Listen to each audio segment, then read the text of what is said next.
ಪ್ರತಿ 25 ವರ್ಷದಂತೆ ಈ ವರ್ಷವೂ ಕೂಡ ಸುತ್ತ 25 ಹಳ್ಳಿಗೂ ನಾನೇ ವಾರಸ್ತಾರ.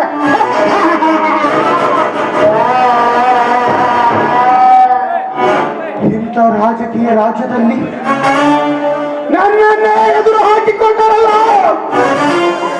ಆ ಶಿವರಾಮ,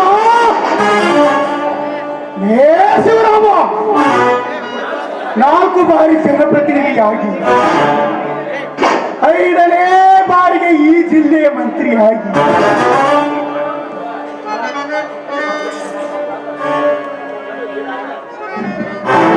ವಿಧಾನಸೌಧದಲ್ಲಿ ಪ್ರಮಾಣ ವಚನ ಸ್ವೀಕಾರ ಮಾಡಿ ಸರ್ಕಾರ ಪ್ರಖ್ಯಾತ ಈ ಪ್ರತಾಪಗೌಡನಿಗೆ ನಿಮ್ಮಿಂದ ಸವಾಲೇ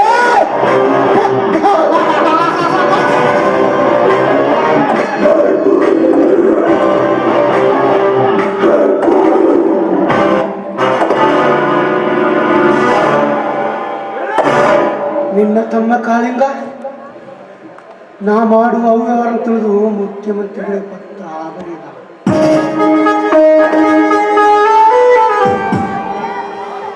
ಈ ತಾಲೂಕಿನ ಜನ ನನ್ನ ಮೇಲಿಟ್ಟಿರುವ ನಂಬಿಕೆಯನ್ನು ಹಾಳು ಮಾಡಿತ್ತು ನಿಮ್ಮನ್ನ.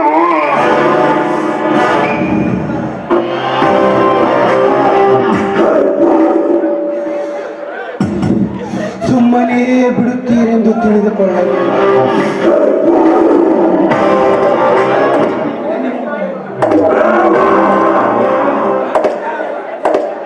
ಗಡಿ ಲೇ ಗಡಿ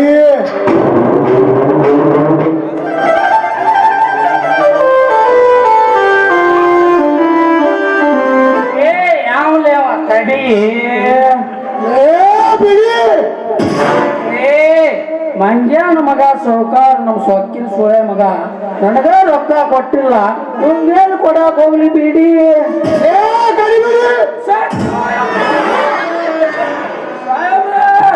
ಸಾಹೇಬ್ರ ನನ್ ತಪ್ಪಾತ್ರಿ ಅಪ್ಪ, ನಿಮ್ ಕೈ ಮುಗಿತೇನ್ರಿ. ಎದ್ದೇಳು ಮಗನೇ, ಇಷ್ಟೊತ್ತಾದ್ರೂ ಆ ಮೀನಿಗೆ ಯಾಕೆ ಬರಲಿಲ್ಲ? ಕರೆ ಕಳ್ಸೇನ್ರಿ, ಆ ಹುಡುಗ ಇನ್ನೂ ಬಂದಿಲ್ಲ. ಯಾರೇ ಅವನು? ಅವನಲ್ಲಿ ಹುಬ್ಬಳ್ಳಿ ಪಕ್ಯ ಸಾಂಗ್ಲ್ಯಾಗ ಒಂದು ಮಸ್ತ್ ಮಾಲ್ ಐ ತಂದಿದ್ದ. ನಿನ್ನೆ ರಾತ್ರಿನ ಕಳಿಸೇನಿ, ಮಗ ಎಲ್ಲಿ ಅವನ ಸೈಡ್ ಪಾರ್ಕಿಂಗ್ ಮಾಡ್ಯಾನೋ ಏನು. ಈ ಸದ್ಯ ಬಂದ್ರು ಬರೋದು ಅಲ್ಲಿ ಮಠ ಒಂದು ಪ್ಯಾಕ್ ಜಗುನಲ್ರಿ ಸಣ್ಣದನ್ಯಾರ, ನೀವು ತಿಳಗ್ ಬರ್ರಿ. ನಮ್ಮ ಪ್ರತಾಪ್ ಗೌಡ್ರೆ ನಮ್ಮ ರಾಜ್ಯಪಾಲ CM ನಮ್ಮ ಪಾರ್ಟಿ ಕರ್ದಾರ, ಸ್ವಲ್ಪ ವೆಲ್ಕಮ್ ಮಾಡಕ್ ಬರ್ರಿ.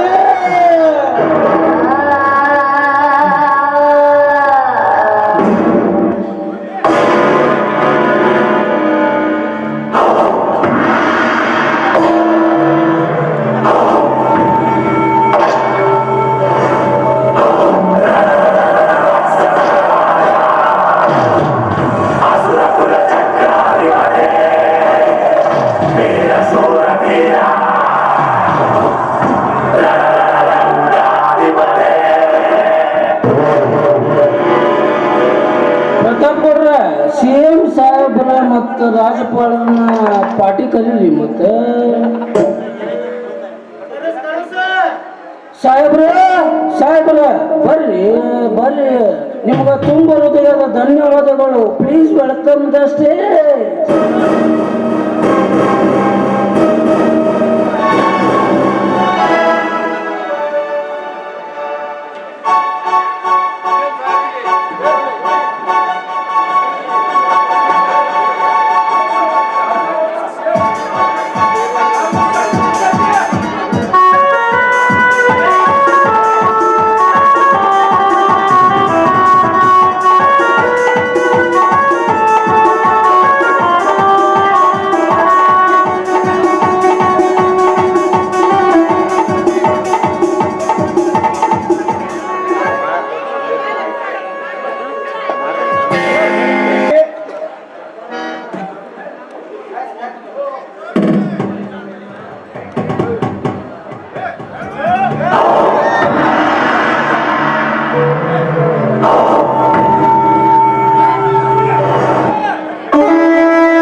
ಕಾಣುತ್ತಿದೆಯಲ್ಲ ಈ ನಾಯಿಯನ್ನು.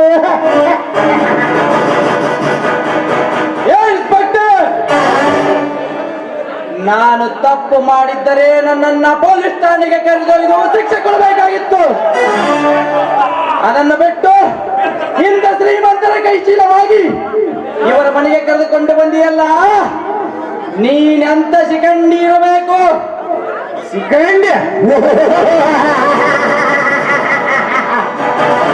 ಶಿಖಂಡಿ ಏ ಮೋಹನ್, ಶಿಖಂಡಿ ಎಂದು ಸೊಕ್ಕೇರಿ ಮಾತನಾಡಬೇಡ. ಏ ಅಶೋಕ್, ಕಟ್ಟಿ ಹಾಕ ಮಗಳನ್ನ.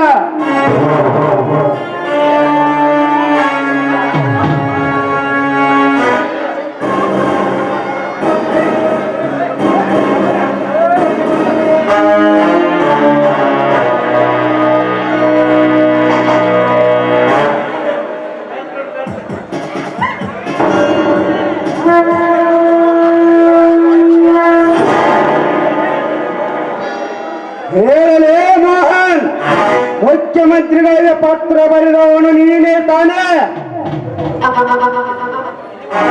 ಹೌದು, ಮುಖ್ಯಮಂತ್ರಿಗಳಿಗೆ ಪತ್ರ ಬರೆದವನು ನಾನೇ. ಸರ್ಕಾರ ಬರಗಾಲ ಪೀಡಿತ ಜಿಲ್ಲೆ ಎಂದು ಘೋಷಣೆ ಮಾಡಿದರು, ಒಬ್ಬ ರೈತನಿಗೂ ದುಡ್ಡು ಜಮಾ ಆಗಿಲ್ಲ. ಅದು ಅಲ್ಲದೆ ಕಳೆದ 2 ವರ್ಷಗಳಿಂದ ಒಂದು ಆಶ್ರಯ ಯೋಜನೆ ಮನೆಗೆ ಬಂದಿಲ್ಲ. ಇದು ಸರ್ಕಾರದ ತಪ್ಪು ಅಥವಾ ಈ ಜಿಲ್ಲೆಯ ಅಧಿಕಾರಿಗಳು ತಪ್ಪು ಎಂದು ತಿಳಿಯಲು ಮುಖ್ಯಮಂತ್ರಿಗಳಿಗೆ ಪತ್ರ ಬರೆದೆ. ಇದರಲ್ಲೇನಿದೆ ತಪ್ಪು? ಮಗನೇ,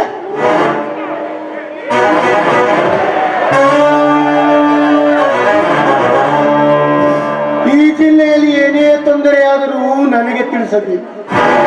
ಅದನ್ನೆಲ್ಲ ಬಿಟ್ಟು ಮುಖ್ಯಮಂತ್ರಿಗಳಿಗೆ ಪತ್ರ ಬರೆಯ ಕತ್ತೆ. ಶರತ್, ಪತ್ರ ಬರೆಯ ಈ ನಾಯಿಯ ಕೈಯನ್ನು ಕತ್ತರಿಸಿ ಹಾಕು. ಬೇಡ ಸರ್, ಅವನ ಜೀವಕ್ಕೇನಾದರೂ ತೊಂದರೆ ಆದರೆ ನನ್ನ ನೌಕರಿಗೆ ಅಪಾಯ. ಅಶೋಕ್, ನೀನು ನಿನ್ನ ನೌಕರಿಯ ಬಗ್ಗೆ ಏನೂ ಚಿಂತಿಸಬೇಡ. ಅವನು ಸತ್ತು ನಿನ್ನ ನೌಕರಿ ಹೋದರೆ ನಿನಗೆ 20 ಎಕರೆ ಆಸ್ತಿ ಹಚ್ಚಿ 5 ಕೋಟಿ ಹಣ ನೀಡುತ್ತೇನೆ. ಗಡಿಬಿಡಿ, ಅಶೋಕನಿಗೆ ಹಣ ಕೊಟ್ಟು ಕಳಿಸು. ಆಯ್ತು ಅಪ್ಪ.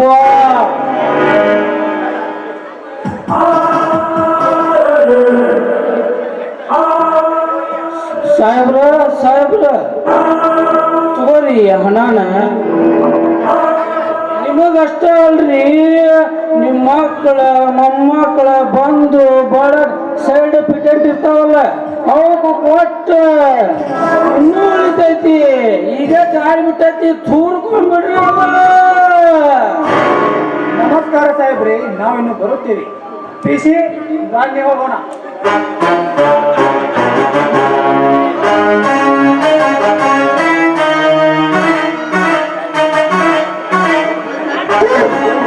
ನಿಯತ್ತಿಲ್ಲದ ನಾಯಿಗಳ ಪ್ರತಾಪಗೌಡ, ಸರ್ಕಾರದ ಸವಲತ್ತುಗಳನ್ನೆಲ್ಲ ನುಂಗಿ ನೀರು ಕುಡಿದು ಇಂಥ ಖಾದಿ ಕದೀಮರನ್ನ ಖರೀದಿ ಮಾಡಿ ಬಡವರ ಮೇಲೆ ದರ್ಪ ತೋರಿಸುವ ಈ ನಿನ್ನ ಪುಂಡಾಟಿಕೆಯನ್ನ ಕುಟ್ಟಿ ಕುಟ್ಟಿ ಪುಡಿ ಮಾಡಲು ನನ್ನನ್ನ ಕಾಳಿಂಗ ಕರಿಕೆ ಕಂಕಣ ಕಟ್ಟಿ ಕಾಳಿಂಗ ಸರ್ಪವಾಗಿ ಬಂದು ನಿನ್ನನ್ನು ಕಚ್ಚಿ ಕಚ್ಚಿ ಸಾಯಿಸದೆ ಬಿಡಲಾರ. ಕಚ್ಚಿ ಸಾಯಿಸದೆ, ಕಚ್ಚಿ ಸಾಯಿಸದೆ. ಲೇ ಮೂರ್ಖ, ಆ ಕಾಳಿಂಗನ ನಿನ್ನ ಕಾಳಿಂಗನ ಹಲ್ಲು ಕಿತ್ತು ಸಜ್ಜಿಲ್ಲದೆ ಸ್ಮಶಾನಕ್ಕೆ ಅಟ್ಟಲಿಲ್ಲ. ನಾವು ಸೇಡಿಟ್ಟ ಸಹೋದರರೇ ಅಲ್ಲ. ಕರೆಯಲೇ ನಿಮ್ಮಣ್ಣನ.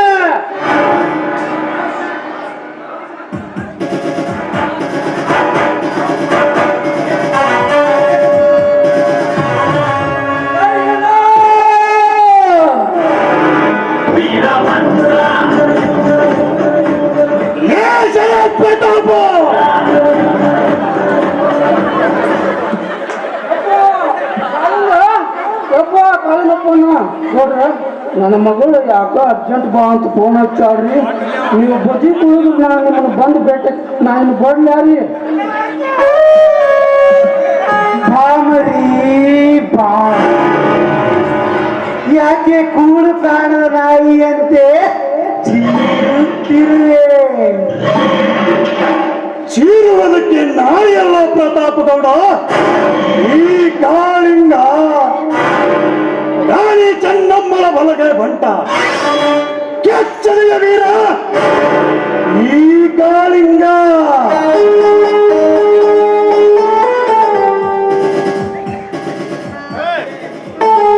ನಿಮ್ಮಂತ ಗುಳ್ಳೇನರುಗಳ ಭೇಟಿಯಾಡೋದಕ್ಕೆ ಬಂದ ಗಚ್ಚನೆಯ ಉಳಿದಿದೆ. ಗರ್ಜೆ ಹುಲಿ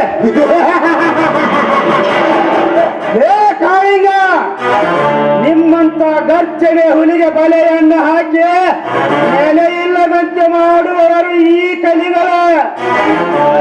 ಅಣ್ಣ, ಇವನನ್ನು ಇವನ ತಮ್ಮನಂತೆ ಕಟ್ಟಿ ಹಾಕಿ ಬಡಿಯಲು ಇಲ್ಲ, ಇಲ್ಲೇ ಸುಟ್ಟಾಕಿ ಬಿಡ.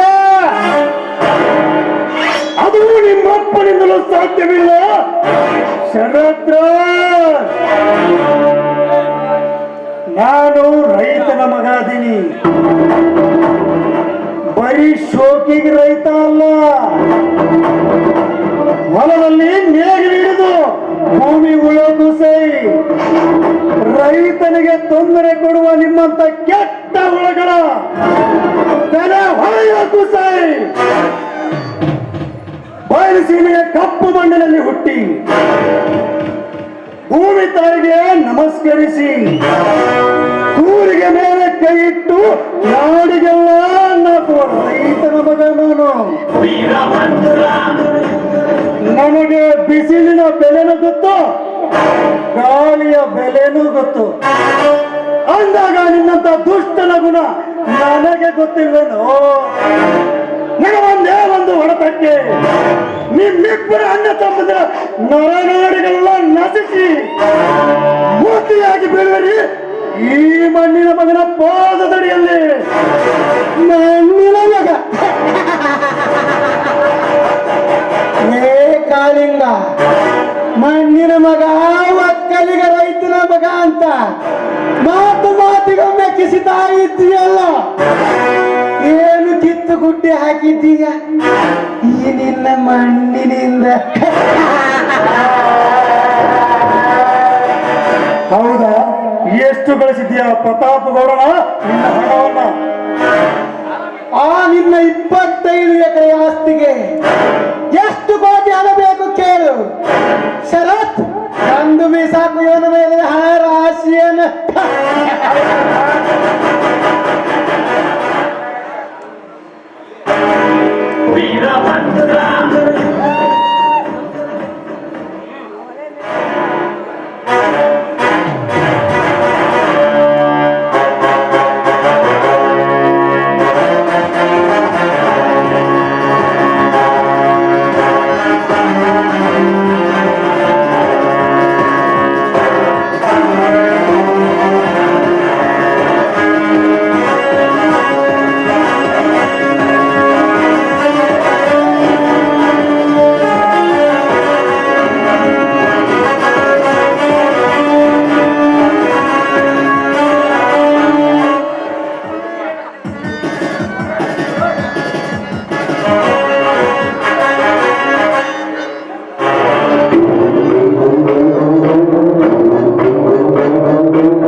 ತೆಗೆದುಕೋ ಕಾಳಿಂಗ, ಇದರಲ್ಲಿರುವ 20 ಕೋಟಿ ಹಣವನ್ನು ತೆಗೆದುಕೊಂಡ ನಿನ್ನ ಆಸ್ತಿಯನ್ನು ನಮಗೆ ಬರೆದು ಕೊಡು.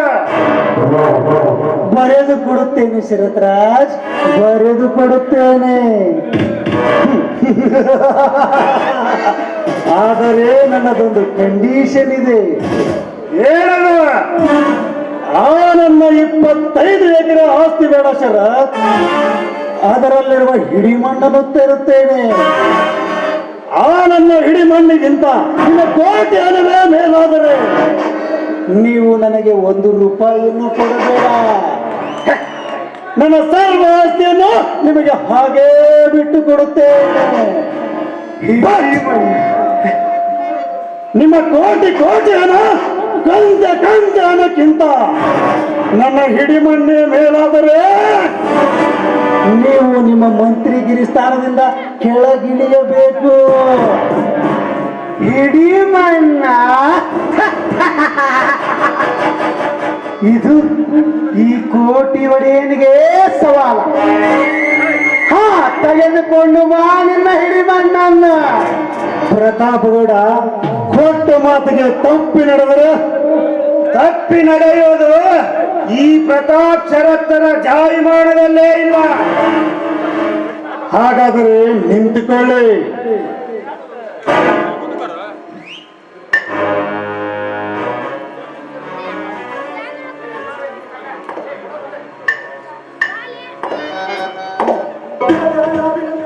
ಏನಿದು? ಮಣ್ಣು, ನಾವು ಕಾಲಲ್ಲಿ ತುಳಿಯುವ ಮಣ್ಣು. ಕಾಲಲ್ಲಿ ತುಳಿಯುವ ಮಣ್ಣಲ್ಲ ಶರತ್ರಾಜ್, ಭೂಮಿ ತಾಯಿ. ಈ ಭೂಮಿ ತಾಯಿಯನ್ನ ನಿನ್ನ ಮನೆಯಲ್ಲೇ ಒಂದು ಗುಂಪೆ ಹಾಕುತ್ತೇನೆ. ಅದರ ಪಕ್ಕದಲ್ಲೇ ನಿನ್ನ ಕೋಟಿ ಕೋಟಿ ಹಣ, ನಿನ್ನ ಕಂತೆ ಕಂತೆ ಹಣ ಅಂತ ಏನು ಹೇಳ್ತೀಯಲ್ಲ, ಅದರ ಪಕ್ಕದಲ್ಲೇ ತಂದಿಡು. ಈ ವೆರಡರಲ್ಲಿ ಯಾವುದು ಸ್ಥಿರವಾಗಿರುತ್ತದೆಂದು ಕಾದು ನೋಡೋಣ. ಹಾಕು ನಿನ್ನ ಕೋಟಿ ಕೋಟಿ ಹಣವನ್ನ.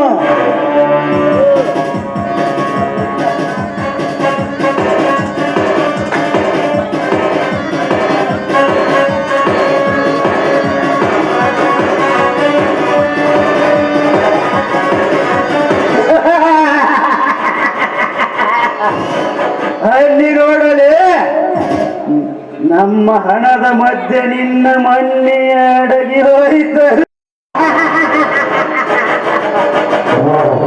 ಹಾ ಶರತ್ರಾಜ್, ಸ್ವಲ್ಪ ತಾಳು. ನನ್ನ ಹತ್ತಿರ 2 ಬೆಂಕಿ ಪೊಟ್ಟಣವಿವೆ, ತೆಗೆದುಕೋ. ಈಗ ನಿನ್ನ ಕೈಯಲ್ಲೂ ಒಂದು ಬೆಂಕಿ ಪೊಟ್ಟಣವಿದೆ, ನನ್ನ ಕೈಯಲ್ಲೂ ಒಂದು ಬೆಂಕಿ ಪೊಟ್ಟಣವಿದೆ. ನೀನು ಹಣದ ಒಡೆಯ, ನಾನು ಮಣ್ಣಿನ ಒಡೆಯ. ನನ್ನ ಮಣ್ಣಿಗೆ ನೀನು ಬೆಂಕಿ ಇಡು. ನಿಮ್ಮ ಕೋಟಿ ಕೋಟಿ ಹಣ ಕಂತನಕ್ಕೆ ನಾನು ಬೆಂಕಿ ಇಡ್ತೇನೆ. ಬೇಡ ಕಾಳಿಂಗ, ಹಣಕ್ಕೆ ಬೆಂಕಿ ಹಚ್ಚಬೇಡ. ಹಚ್ಚಬೇಡ ಎಂದರು ಬಿಡುವವನಲ್ಲ ಈ ಕಂಗೆಟ್ಟ ಕಾಳಿಂಗ.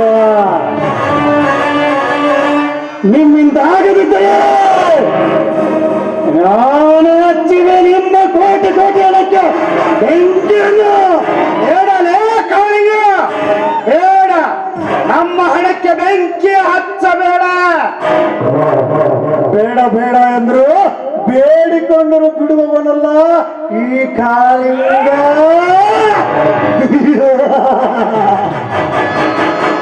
ಆ ನನ್ನ 25 ಎಕರೆ ಆಸ್ತಿಗೆ ಸಾಟಿಯಾದ ಈ ನಿನ್ನ ಕೋಟಿ ಕೋಟಿ ಹಣ, ಕಂತೆ ಹಣ ನನ್ನ ಭೂಮಿ ತಾಯಿಯ ಮಣ್ಣಿನಲ್ಲಿ ಬೂದಿಯಾಗಿ ಬೀಳಬೇಕು.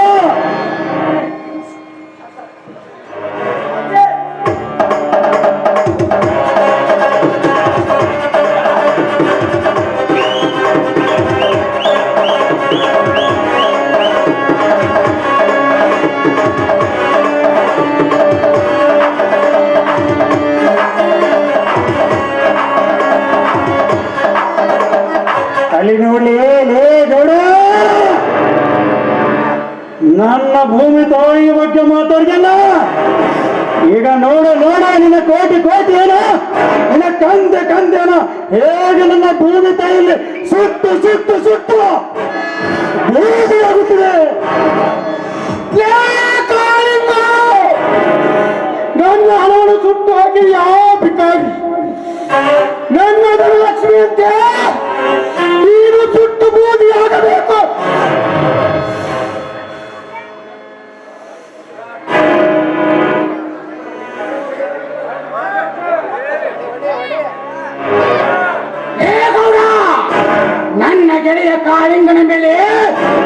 ನಿನ್ನದೊಂದು ಗುಂಡು ಬಿದ್ದರೆ ನಿಮ್ಮಿಬ್ಬರ ಅಣ್ಣ ತಮ್ಮರ ನೆತ್ತರ ಹಾಯಿಸೋದು ಈ ವಿರಾಟ್. ಏ ವಿರಾಟ, ನಮ್ಮ ಮನೆಗೆ ಹೊತ್ತು ನಮ್ಮ ಮೇಲೆ ದಾದಾಗಿರಿ ಮಾಡಲು ಬಂದಿರುವ ಅಡ್ಡಿ ಮಕ್ಕಳ, ಸುಮ್ಮನೆ ಹೊರಟು ಹೋಗು, ಇಲ್ಲ ಈ ಕಾಳಿಂಗನ ಜೊತೆ ನಿನ್ನ ಪ್ರಾಣವೇ ಸ್ಮಶಾನಕ್ಕೆ ಸೇರಬೇಕಾಗುತ್ತದೆ. ಜೀವಂತ ಸಮಾಧಿ ಆಗಲು ನಾವೇನು ಸಂದರಲ್ಲಿ ಛತ್ರ. ರೈತ ಮನಸ್ಸು ಮಾಡಿದರೆ ವೀರ ಮದಕರಿ ನಾಯಕ ಭಗತ್ ಸಿಂಗ್ ಮೇಲಾಗಿ ಈ ನಾಡಿಗಾಗಿ ಕೆಂಪು ಮೋತಿ ಪರಕೀಯರ ಉಂಡವನ್ನೇ ಚೆಂಡಾಡಿ ಪ್ರಾಣವನ್ನು ಪಣಕ್ಕಿಟ್ಟು ಹೋರಾಡಿದ ಕ್ರಾಂತಿವೀರ ಸಂಗೊಳ್ಳಿ ರಾಯಣ್ಣನಂತೆ ಜಲಪಟ್ಟು ಹುಟ್ಟಿ ಬಂದಿರುವ ರೈತನ ಮಗ ಆದಿನಿ. ರೈತ ರೈತ ರೈತ, ಬೆವರು ಸುರಿಸಿ ದುಡಿದು ಬಂದ ಫಸಲನ್ನು ತಿಂದು ಬೆಳೆದ ಕತ್ತೆಗಳಲ್ಲ ನೀವು. ಸರ್ಕಾರ ಸವಲತ್ತನ್ನು ತಿಂದು ಕೊಪ್ಪೇರಿದ ಶ್ವಾನ. ತಿಂಗಳಿಗೊಮ್ಮೆ ಫ್ರೀಯಾಗಿ ರೇಷನ್ ಕೊಟ್ಟು ಬೆಳೆ ವಿಮಾ, PM ಕಿಸಾನ್, ವಿಮಾ ಫಸಲ್ ಯೋಜನೆ ಸಾಕಷ್ಟು ಯೋಜನೆ ಕೊಟ್ಟಿದೆ ಸರ್ಕಾರ. ಅಂದಾಗ ರೈತ ಏನಿದ್ದರು ಸರ್ಕಾರಕ್ಕೆ ಸವಾಲು ಇದೆ, ನಮ್ಮ ಗುಲಾಮರಾಗಿ ಬೀಳಲೇಬೇಕು. ಮುಚ್ಚುಮೈ ಪ್ರತಾಪಗೌಡ, ರೈತ ಯಾರ ಗುಲಾಮನೂ ಅಲ್ಲ. ಈ ರೈತನ ತಾಕತ್ತು ಆ ನಿನ್ನ ಸರಕಾರಕ್ಕೆ ಏನು ಗೊತ್ತು? ರೈತನಿಗೆ ಬರುವ ಎಲ್ಲ ಸೌಲಭ್ಯಗಳನ್ನು ನೀನು ನಿಲ್ಲಿಸು. ರೈತನಿಂದ ಸರ್ಕಾರಕ್ಕೆ ಹೋಗುವ ಎಲ್ಲ ಸೌಲಭ್ಯಗಳನ್ನು ನಾವು ನಾವು ನಾವು ನಾವು ನಾವು ನಿಲ್ಲಿಸುತ್ತೇವೆ. ಆವಾಗ ನಿನಗೂ ತಿಳಿಯುತ್ತೆ, ಆ ನಿನ್ನ ಸರ್ಕಾರಕ್ಕೂ ತಿಳಿಯುತ್ತೆ ಈ ರೈತನ ತಾಕತ್ತು, ಈ ರೈತನ ಗತ್ತು ಏನಂತೇಳಿ. ಲೇ ಕಾಳಿಂಗ, ಸರ್ಕಾರ ಮನಸ್ಸು ಮಾಡಿದರೆ ಕರೆಂಟ್ ಕಟ್ಟು ಮಾಡಿಸಿ, ಬಸ್ ಸಂಚಾರ ಸ್ಥಗಿತಗೊಳಿಸಿ, ನೀರಿಗೂ ಗತಿ ಇಲ್ಲದಂತೆ ಮಾಡಿ ನಮ್ಮ ಸರ್ಕಾರದವರು ನಿಮ್ಮ ರೈತ ಕುಲವೇ ಕೈ ಕಟ್ಟಿ ನಿಲ್ಲುವಂತೆ ಮಾಡಬೇಕಾಗುತ್ತದೆ. ಎಚ್ಚರ. ನಾವು ಬಂದರು ಆ ನಿನ್ನ ಸರ್ಕಾರ ಎದುರು ಕೈ ಒಡ್ಡಿ ನಿಲ್ಲದಾರ ರೈತ. ನೀನು ಬಸ್ ಸಂಚಾರ ಬಂದ್ ಮಾಡಿದ್ರೆ ಎತ್ತಿನ ಬಂಡೆಯನ್ನು ಹೂಡಿ ಹಿಡಿಯುತ್ತೇವೆ. ನೀನು ನೀರು ಬಂದ್ ಮಾಡಿದ್ರೆ ನಮ್ಮ ಹೊಲದಲ್ಲಿ ಬಾವಿ ತೆಗಿಸ್ತೇವೆ. ನೀನು ಕರೆಂಟ್ ತೆಗೆದರೆ ದೀಪ ಹಚ್ಚಿ ಬದುಕ್ತೇವೆ. ಬಟ್ ನಾವು ಹುಟ್ಟಿ ಬಿತ್ತಿ ಬೆಳೆದ ಅಣ್ಣಾನ ನಿಮಗ ಕೊಡ್ಲಿಲ್ಲ ಅಂದ್ರೆ ನಿಮ್ಮ ಸರ್ಕಾರವು ದಿವಾಳಿ ಆಗಿ ಅಮಾಯಕರ ಪ್ರಾಣ ಪಕ್ಷಿ ಹಾರಿ ಹೋಗುತ್ತದೆ. ಎಚ್ಚರವಿರಲಿ. ಹುಲಿ ಬೇಟೆಗೆ ಹೋದ್ರು, ಬೇಟೆ ಹತ್ರ ಹುಲಿನೇ ಬಂದ್ರು.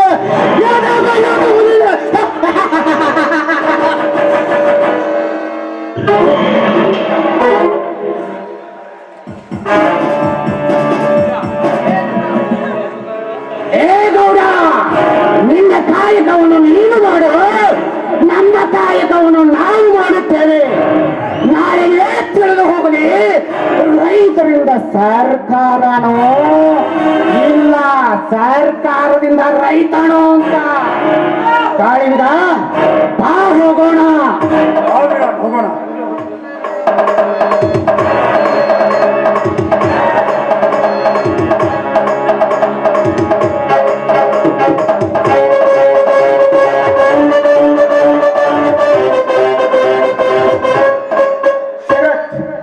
ಇವತ್ತಿನಿಂದ ಈ ಜಿಲ್ಲೆಗೆ ಬರುವ ಎಲ್ಲಾ ಸೌಲಭ್ಯವನ್ನು ರೈತರು ಬಂದು ನನ್ನ ಕಾಲು ಹಿಡಿದುಕೊಳ್ಳಬೇಕು ಅಂದಾಗ ಈ ನಿನ್ನ ಅಣ್ಣನ ಮನಸ್ಸಿಗೆ ಶಾಂತಿ. ಭಾಷರತ್ ಹೋಗೋಣ. ಅಣ್ಣ,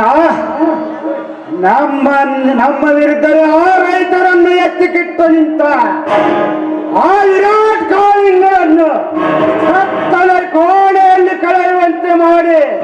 ಹನಿ ನೀರಿಗೂ ಗತಿ ಇಲ್ಲದಂತೆ ಮಾಡುತ್ತೇನೆ. ಆರಣ್ಣ ಹೋಗೋಣ. ಈ ಸರ್ಕಾರದ ಗೊತ್ತು, ಆ ರೈತರಿಗೇನು ಗೊತ್ತು? ನಮ್ಮ ಸರ್ಕಾರ ಇದು, ನಮ್ಮ ಸರ್ಕಾರ.